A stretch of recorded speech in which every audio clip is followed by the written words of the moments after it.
Hi friends, இன்னைக்கு நம்ம பார்க்க போகிறது இங்கிலீஷில் first prose the portrait of a lady. போர்ட்ரைட்னா என்ன மீனிங்னா painting. So written by Khushwant Singh. அந்த காலத்தில் கேமரா ஃபெசிலிட்டிலாம் இருக்காது இல்லையா, ஸோ அவங்க பெயிண்டிங் பண்ணுவாங்க. ஸோ ஒரு லேடியோட பெயிண்டிங், அதுதான் போர்ட்ரைட் ஆஃப் அ லேடி. இதோட ஆத்தர் யாருன்னா குஷ்வந்த் சிங். ஆத்தரை பற்றி நம்ம லெசன் முடிஞ்சதுக்கப்புறம் பார்க்கலாம். Here is a story that brings out the bond between the author and his loving grandmother. இந்த கதையில் நம்ம என்ன பார்க்க போகிறோன்னா, ஆத்தருக்கும் அவரோட கிராண்ட்மதருக்கும் இருக்கிற ஒரு அன்பு பிணைப்பு, லவ்விங் பாண்டை பற்றி தான் பார்க்க போகிறோம். அவங்க எப்படிலாம் ரெண்டு பேரும் இருந்தாங்க, அதை பற்றி தான் நம்ம பார்க்க போகிறோம். My grandmother, like everybody's grandmother, was an old man. She had been old and wrinkled for the 20 years that I had known her. Author என்ன சொல்கிறாருன்னா, எல்லாரோட பாட்டி மாதிரி என்னோட பாட்டியும் ரொம்ப வயசானவங்க தான் சொல்கிறாங்க. இவருக்கு அவங்கள தெரிஞ்ச 20 வருஷத்தில் அவங்க பார்க்க ரொம்ப வயசானவங்களாகவும் அவங்க தோல் ஃபுல்லாக சுருங்கினதாகவும் இருக்கும்னு சொல்கிறாங்க. People said that she had once been young and pretty and had even a husband, but that was hard to believe. People இங்கே யாரை மென்ஷன் பண்ணுறாங்கன்னா, அவங்க ஃபேமிலி மெம்பர்ஸ் அண்ட் ரிலேட்டிவ்ஸாக சொல்கிறாங்க. ஆத்தர்கிட்ட அவங்க ஃபேமிலி மெம்பர்ஸ் தான் சொல்லுவாங்கன்னா, உங்கள் பாட்டி சின்ன வயசில் பார்க்க ரொம்ப அழகாக இருப்பாங்க அப்படின்னு. அது மட்டும் இல்லாமல் அவங்களுக்கு ஒரு ஹஸ்பண்ட் இருந்தாலும் சொல்லுவாங்களாம். ஆத்தருக்கு அதை நம்பவே முடியாதான். My grandfather's portrait hung above the mantelpiece in the drawing room. He wore a big turban and loose-fitting clothes. His long white beard covered the best part of his chest and he looked at least 100 years old. Next நம்ம author அவரோட grandfather தாத்தாவை பற்றி சொல்கிறாரு. கிராண்ட்ஃபாதரோட போர்ட்ரேட்னா என்ன, painting. அது mantle பீஸ்க்கு மேலே, drawing ரூமில் இருந்த மேண்டில் பீஸ்க்கு மேலே தொங்க விடப்பட்டிருந்து சொல்கிறார். மேண்டில் பீஸ்னால் என்னென்னா, விறகு எரிக்கிற இடத்துக்கு மேலே சின்னதாக ஷெல்ஃப் மாதிரி இருக்கும், அதுதான் மேண்டில் பீஸ். இப்போ ஆத்தர் அவரோட கிராண்ட்ஃபாதரோட அப்பியரன்ஸை டிஸ்கிரைப் பண்ணுறாரு. அவர் ஒரு பெரிய டர்பன் வச்சுருப்பாராம். அதுக்கப்புறமா லூஸ் ஃபிட்டிங் கிளாத்ஸ் தான் போடுவாராம். அதுக்கப்புறமா அவருக்கு ஒரு பெரிய வெள்ளை தாடி தான். அது ஒரு செஸ்ட்டோட மேஜர் பார்ட், பெஸ்ட் பார்ட்னா மேஜர் பார்ட்டை கவர் பண்ணியிருக்குதான். அவரை பார்த்தா அப்படியே ஒரு 100 வயசு ஆள் மாதிரி இருப்பாராம். He did not look the sort of person who would have a wife or children. He looked as if he could only have lots and lots of grandchildren. என்னோட தாத்தாவை பார்த்தா ஒய்ஃபோ இல்லை குழந்தைங்களோ இருக்கிற ஆள் மாதிரி தெரியாதான். அவருக்கு முழுக்க முழுக்க பேர பசங்களே இருக்கிற மாதிரி தெரியுமா, அவ்வளோ வயசானவராக இருப்பார் அவரை பார்க்குறதுக்கு. As for my grandmother, being young and pretty, the thought was almost revolting. அதுவும் என்னோட பாட்டி ரொம்ப இளமையாகவும் அழகாகவும் இருக்கிறாங்கன்னு சொன்னது சுத்தமாக என்னால் நம்ப முடியல, அதை ஏற்றுக்கவே முடியல அப்படின்னு அவர் சொல்கிறாரு. She often told us of the games she used to play as a child that seemed quite absurd and undignified on her part, and we treated it like the fables of the prophets she used to tell us. இப்போ author என்ன சொல்கிறாருன்னா, அவங்க பாட்டி அவங்க சின்ன வயசாக இருக்கும் போது விளையாட்டுலாம் இவங்கக்கிட்ட சொல்லுவாங்க. இவங்களுக்கு அதெல்லாம் கேட்க கொஞ்சம் காமெடியாக இருக்கும் அப்படின்னு சொல்கிறாங்க. அதெல்லாம் இவங்க என்ன நினச்சினாங்கன்னா, ஃபேபிள்ஸ் ஆஃப் த ப்ராஃபெட்ஸ் அப்படின்னா என்னென்னா, தாத்தா பாட்டி சொல்கிற அந்த கட்டுக்கதைங்கள்லாம் இருக்குல்ல, அதுதான் ஃபேபிள்ஸ் ஆஃப் ப்ராஃபிட்ஸ். இவங்களாம் அதை அந்த மாதிரி தான் நினச்சாங்க அப்படின்னு சொல்கிறாங்க. She had always been short and fat and slightly bent. Her face was a crisscross of wrinkles running from everywhere to everywhere. No, we were certain she had always been as we had known her. Old, so terribly old, that she could not have grown older and had stayed at the same age for 20 years.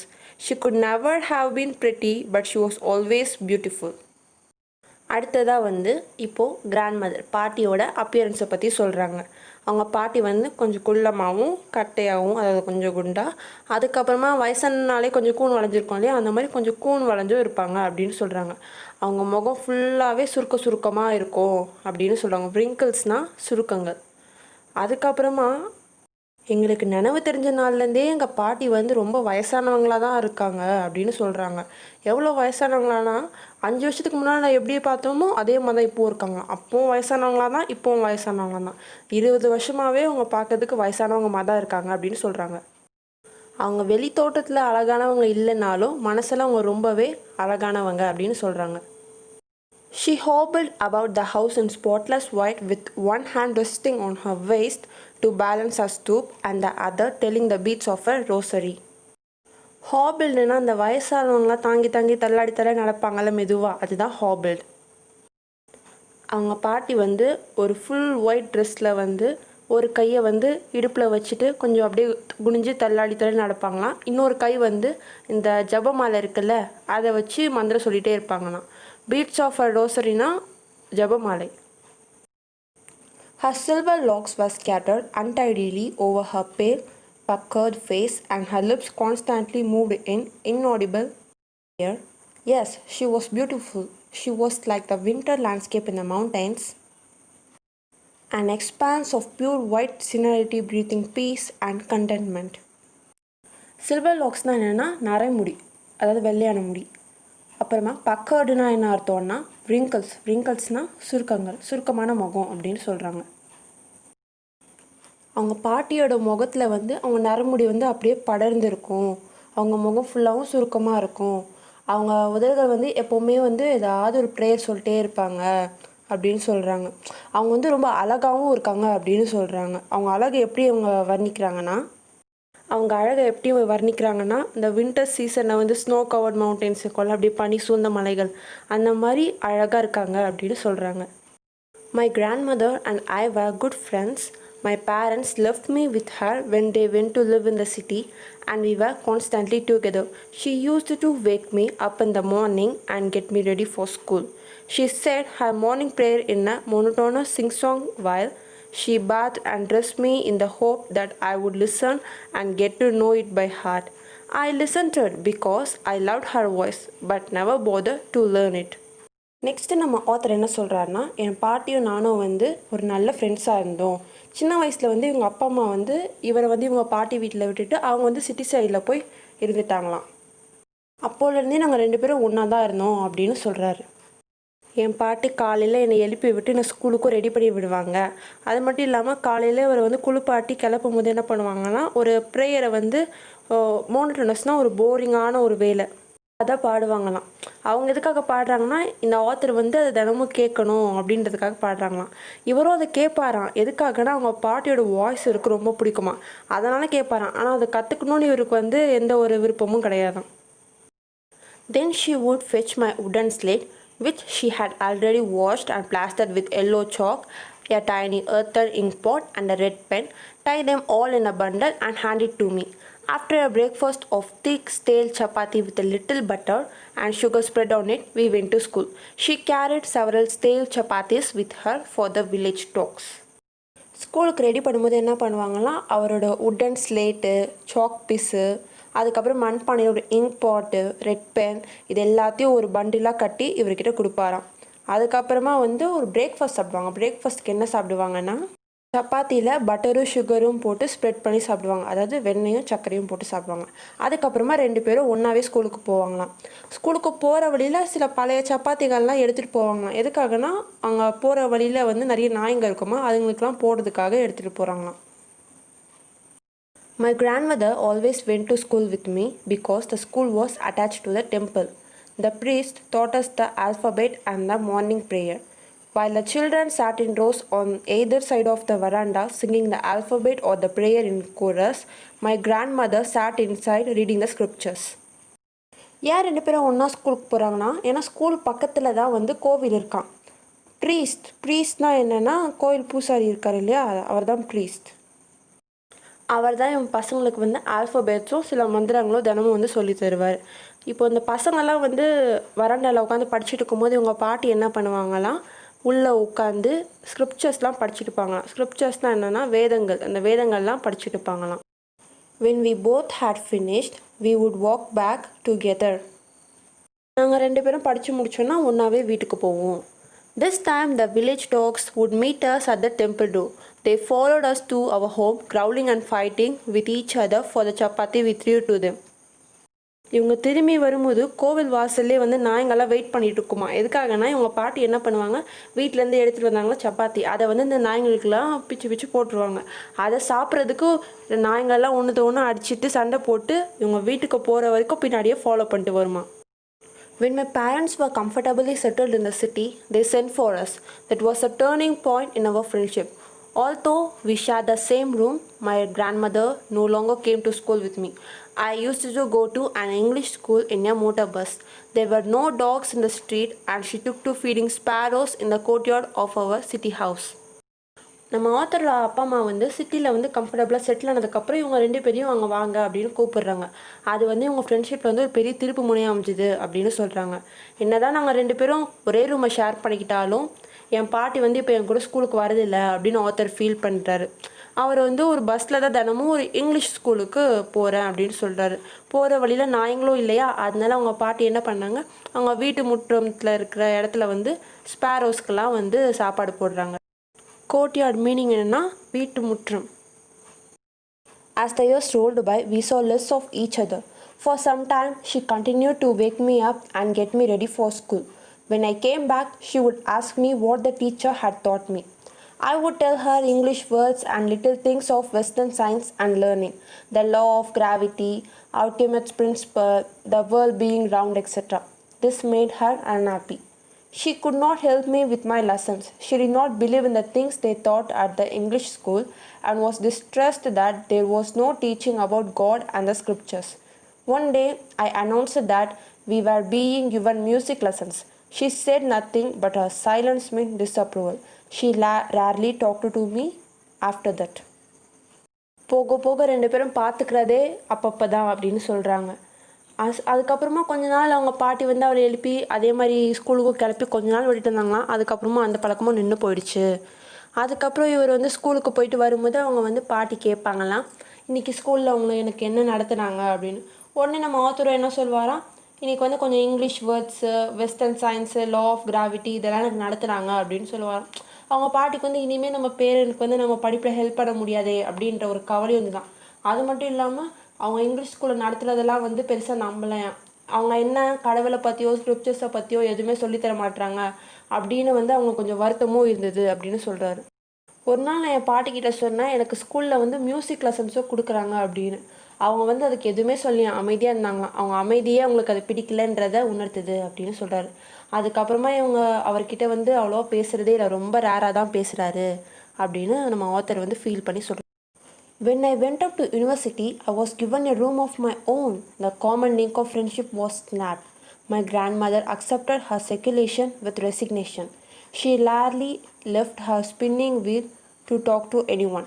From sunrise to sunset, she sat by her wheel spinning and reciting prayers. Only in the afternoon, she relaxed for a while to feed the sparrows. While she sat in the veranda breaking the bread into little bits, hundreds of little birds collected round her, creating a veritable bedlam of chirping. அப்புறமா author கொஞ்சம் வளர்ந்தோன்னே யூனிவர்சிட்டியில் போய் படிக்கிறதுக்கு போனார். அப்போ வந்து அவருக்கு தங்குறதுக்கு தனி ரூம் கொடுத்துட்டாங்க. ஸோ பாட்டிக்கும் பேரனுக்கும் இந்த காமன் ஃப்ரெண்ட்ஷிப் வந்து அதோட பிரேக் ஆகிடுச்சு. ஸ்னாப்டுனா பிரேக் ஆகிடுச்சுன்னு அர்த்தம். அதுக்கப்புறம் அவங்க பாட்டி வந்து இவங்க 2 பேரோட பிரிவை வந்து அவங்களே ஒத்துக்கிட்டாங்க. ஓகே, பேரன் வளர்ந்துட்டாங்க அப்படின்னு அவங்களே வந்து மனசை தேத்திக்கிட்டாங்க. அதுக்கப்புறமா வந்து அவங்க ஸ்பின்னிங் வீலை விட்டு எப்போயாதான் எஞ்சி மற்றவங்ககிட்ட பேசுவாங்களாம். அதான் வயசானவங்க ஒரு வீல் சேரில் உட்காந்துருப்பாங்களா அது. அதுக்கப்புறம் காலையில் விடிஞ்சதுலேருந்து சாயங்காலம் அந்தி சாயிரம் வரைக்கும் அந்த வீல்லையே தான் உட்காந்து ஏதாவது ப்ரேயரை வந்து ரிசைட் பண்ணிட்டே இருப்பாங்க. ரிசைட் பண்ணுறதுனா அந்த ப்ரேயர்ஸை பாடுறது. அப்புறம் மதிய வேளையில் மட்டும் இந்த பாட்டி என்ன பண்ணுவாங்கன்னா, ஸ்பேரோஸ்க்கு எல்லாமே சாப்பாடு போடுவாங்களாம். வறண்டாவில் உட்காந்து ப்ரெட்டெல்லாம் வந்து குட்டி குட்டி பீஸாக உடச்சி போட்டு அதை வந்து பறவைங்களுக்கெல்லாம் போடுவாங்க. அப்போ 100கணக்கான பறவை வந்து அவங்க சுற்றி உட்காந்து ஏதாவது பாட்டு பாடிட்டு இருக்குங்களாம். Some came and perched on her legs, others on her shoulders, some even sat on her head.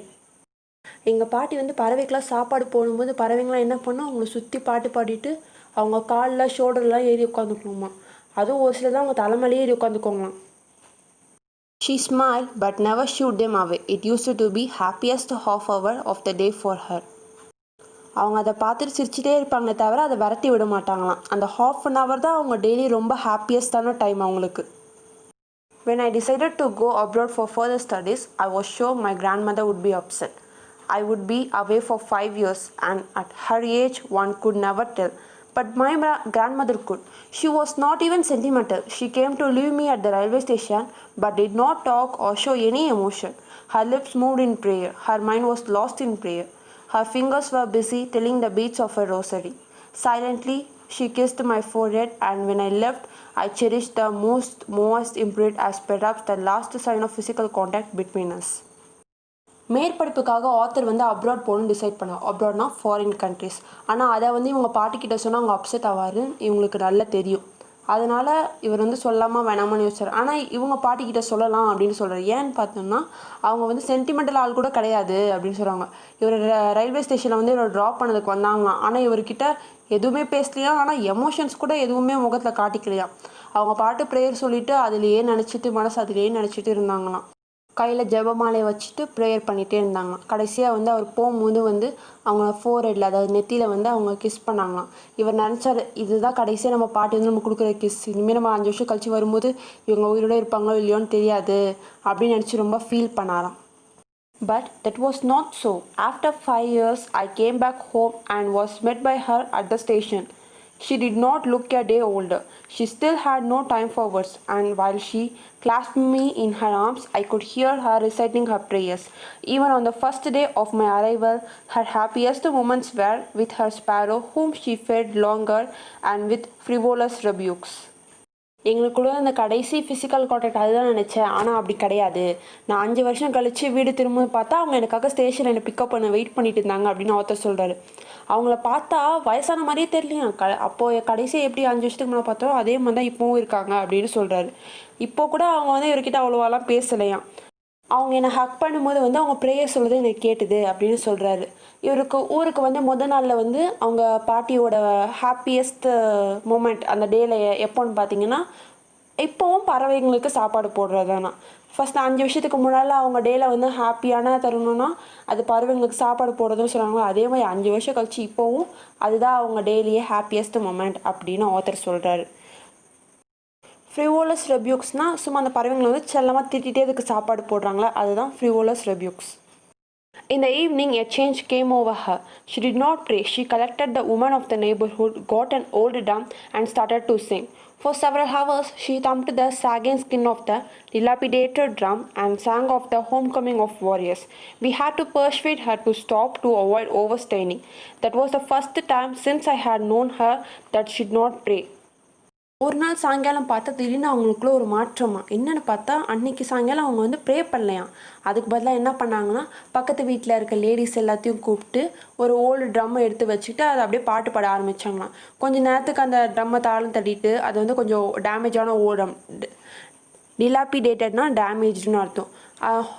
Home coming of the warriors அப்படின்ற ஒரு சாங்கை வந்து பண்ணாங்க. ஹோம் கம்மிங் ஆஃப் த வாரியர்ஸ்னால் போர் முடிஞ்சு வீரர்களை திரும்பி வருவாங்கள்ல, அதை பற்றின ஒரு பாட்டு. அதுக்கப்புறம் இவங்க என்ன பண்ணிருக்காங்க, பாட்டி போதும் நீங்கள் பாடினதுலாம் போதும் அப்படின்னு சொல்லி இவங்க வந்து கூட்டு வந்திருக்காங்க. ஏன்னா ஓவராக ஸ்ட்ரெயின் பண்ணக்கூடாது வயசானவங்க, அதுக்காக. அவர் ஆத்தர் என்ன சொல்கிறாருன்னா, எனக்கு நினைவு தெரிஞ்சதுலேருந்து அன்னைக்கு தான் அவங்க வந்து ப்ரே பண்ணாமல் பாட்டு பாடினதை நான் பார்த்தேன் அப்படின்னு சொல்கிறாரு. Next morning she was taken ill, was a mild fever, and the doctors told us that it would go. But my grandmother thought differently. She told us that the end was near. She said that since only a few hours before the close of the last chapter of her life, she had omitted to pray. She was not going to waste any more time talking to us. அடுத்த நாள் காலையில் நடிச்சுன்னா அவங்க பாட்டிக்கு உடம்பு சரியில்லாமல் போயிடுச்சான். Doctor என்ன சொன்னா, இது சாதாரண ஃபீவர் தான், சரியாயிடும் அப்படின்னு சொல்லியிருக்காங்க. ஆனால் அதுக்கு அவங்க பாட்டி என்ன சொல்லியிருக்காங்க, இல்லை என்னோட மரணம் வந்து நெருங்கிடுச்சு, நான் சாவ போகிறேன் அப்படின்னு சொல்லியிருக்காங்க. அவங்க சாவதுக்கு கொஞ்ச நேரத்துக்கு முன்னாடி என்ன சொன்னாங்கன்னா, அவங்களுக்குள்ளாம் பேசி நான் டைமை வேஸ்ட் பண்ண விரும்பலை என் கடைசி நேரத்தை அப்படின்னு சொல்லிட்டு அவங்க ப்ரேவும் பண்ணலையாம். We protested, but she ignored our protest. She lay peacefully in bed praying and telling her beads. Even before we could suspect, her lips stopped moving and the rosary fell from her lifeless fingers. A peaceful pallor spread on her face and we knew that she was dead. ஜெபமாலையும் அவங்க கையிலேருந்து அப்படியே கீழே நழுவி விழுந்துருச்சு. அவங்க முகம்லாம் அப்படியே வெள்ளேறி போய் இருந்தோன்னே இவங்கெல்லாம் வந்து கண்டுபிடிச்சிட்டாங்க அவங்க வந்து இறந்துட்டாங்க அப்படின்னு. We lifted her off the bed and, as is customary, laid her on the ground and covered her with a red shawl. After a few hours of mourning, we left her alone to make arrangements for her funeral. In the evening, we went to her room with a crude stretcher to take her to be cremated. The sun was setting and had lit her room and veranda with a blaze of golden light. பாட்டி இறந்ததுக்கப்புறம் அவங்கள பெட்லேருந்தே எடுத்து அதுக்கப்புறமா தரையில் வந்து படுக்க வச்சு மேலே ரெட் கலரில் ஒரு துணியை வந்து வச்சு விராப் பண்ணாங்க. ஷ்ரோட்னா வந்து ரெட் கலர் கிளாத் இறந்தவங்க மேலே போத்துறது. அதுக்கப்புறம் கொஞ்ச நேரம் இவங்கெல்லாம் அழுது கஷ்டப்பட்டதுக்கப்புறமா அவங்க தனியாக அங்கே வச்சுட்டு அவங்க இறுதி உழுவத்துக்கு அரேஞ்ச்மெண்ட்ஸ்லாம் பண்ணுறதுக்காக போயிட்டாங்க. அதுக்கப்புறமா ஈவினிங்காக வந்து என்ன பண்ணியிருக்காங்க, ஸ்ட்ரெச்சரை கொண்டு வந்து அவங்க உடலை தகனம் பண்ணோம் இல்லையா, அதுக்காக வந்து அவங்க ஸ்ட்ரெச்சரை கொண்டு வந்திருக்காங்க. அப்போது வந்து சூரியனும் அஸ்தமனம் ஆயிடுச்சு. அப்போ வந்து அந்த பாட்டியோட ரூம் ஃபுல்லாக வந்து அந்த சன்லைட் கோல்டன் சன்லைட் பட்டு ஃபுல்லாக வெளிச்சமாக இருந்தது அப்படின்னு சொல்கிறாங்க. We stopped halfway in the courtyard, all over the veranda and in her room, right up to where she lay dead and stiff, wrapped in the red shroud. Thousands of sparrows sat scattered on the floor. There was no chirruping. We felt sorry for the birds, and my mother fetched some bread for them. She broke it into little crumbs the way my grandmother used to do and threw it to them. The sparrows took no notice of the bread. When we carried my grandmother's corpse off, they flew away quietly. Next morning, the sweeper swept the bread crumbs into the dustbin. அப்புறமா அந்த பாட்டியோட room வராண்டாவில் பார்த்திங்கன்னா அவங்க அந்த இறந்து இருக்க இடத்துல அப்படியே அவங்கள சுற்றி வந்து தௌசண்ட்ஸ் ஆஃப் ஸ்பேரோஸ், அவ்வளோ ஆயிரக்கணக்கான ஸ்பேரோஸ்லாம் தரையிலெல்லாம் உட்காந்துட்டு இருக்கான். அதுங்க எதுவுமே கூவக்கூட இல்லையா, அமைதியாக இருக்குதான். உடனே இவங்களாம் ஐயோ பறவைக்கு சாப்பாடு போடலேன்னு சொல்லிட்டு என்ன பண்ணாங்க, அவங்க அம்மா வந்து அதுங்களுக்கு கொஞ்சம் ப்ரெட்டெல்லாம் எடுத்துகிட்டு வந்து அவங்க பாட்டி அதுங்களுக்கு அந்த ப்ரெட்டெல்லாம் குட்டி குட்டியாக பொடிச்சதுக்கு போடுவாங்கல்ல, அதே மாதிரி அவங்க அம்மாவும் அதுங்களுக்கு போட்டிருக்காங்க. ஆனால் அந்த பறவைங்க அந்த ப்ரெட்டை வந்து கண்டுக்கவே இல்லையா, அதுங்களாம் வந்து அமைதியாக அவங்க பாட்டியவே பார்த்துட்டு இருக்குதான். அப்புறம் ஆத்தர் என்ன சொல்கிறாருன்னா, அவங்க பாட்டியோட உடலை வந்து எடுத்துகிட்டு போகும்போது இந்த பறவைங்கள்லாம் பறந்து போயிடுச்சு அப்படின்னு சொல்கிறார். அடுத்த நாள் காலையில் வந்து வீட்டை பெருக்கிறவங்க வந்து அந்த பிரெட் க்ரம்ஸ் எல்லாம் பெருக்கி டஸ்ட்பினில் போட்டு எடுத்துகிட்டு போயிட்டாங்க அப்படின்னு சொல்கிறாங்க. காப்ஸ் தான் டெட் பாடின்னு அர்த்தம். ஸோ அந்த பறவைங்க கூட பாட்டி இறந்ததை நினச்சி ஃபீல் பண்ணி வருத்தப்பட்டிருக்குதுங்க அப்படின்னு சொல்கிறாங்க. இந்த ப்ரோஸோட மாரல் என்னென்னா, ஃப்ரெண்ட்ஷிப்பு, அதுக்கப்புறம் கம்பானியன்ஷிப், இதெல்லாம் வந்து எல்டர்ஸ்க்கு எவ்வளோ முக்கியம், பெரியவங்களுக்கு நம்ம அவங்க கூட இருக்கிறது எவ்வளோ முக்கியம்னு சொல்லுது. அது மட்டும் இல்லாமல் லவ் அண்ட் அஃபெக்ஷன்லாம் வந்து மனுஷங்களுக்கு மட்டும் இல்லை, பேர்ட்ஸுக்கும் அனிமல்ஸுக்கும் கூட இருக்குது அப்படின்னு சொல்கிறாங்க. ஸோ இப்போ நம்ம ஆத்தர் பற்றி பார்க்கலாம். Khushwant Singh is an Indian novelist and lawyer. He studied at the St. Stephen's College, Delhi and King's College, London. He joined the Indian Foreign Service in 1947. As a writer, he is best known for his keen secularism, sarcasm, and love for poetry. He served as the editor of several literary and news magazines as well as to newspapers. Khushwant Singh was awarded with Padma Bhushan in 1974, Padma Vibhushan by the Government of India and Sahitya Akademi Fellowship by Sahitya Akademi of India. The Mark of Vishnu, A History of Sikhs, The Train to Pakistan, Success Mantra, We Indians and Death at My Doorstep are some of his brilliant works. Khushwant Singh வந்து ஒரு Indian novelist, அப்புறமா lawyer. அவர் வந்து லண்டன்லேயும் படிச்சிருக்காரு. இதில் வந்து அவரோட ஒர்க்ஸ்லாம் கொடுத்துருக்காங்க. அதுக்கப்புறம் நியூஸ் பேப்பர், மேகசின்ஸ் இதில் எல்லாமே ஒர்க் பண்ணியிருக்காரு அப்படின்னு சொல்லியிருக்காங்க. த போர்ட்ரேட் ஆஃப் த லேடி லெசனை நம்ம இப்போ கம்ப்ளீட் பண்ணிட்டோம். தேங்க்யூ ஃபார் வாட்சிங். இந்த வீடியோ உங்களுக்கு பிடிச்சிருந்தா லைக் பண்ணுங்கள், ஷேர் பண்ணுங்கள், கமெண்ட் பண்ணுங்கள், மறக்காமல் சப்ஸ்கிரைப் பண்ணுங்கள்.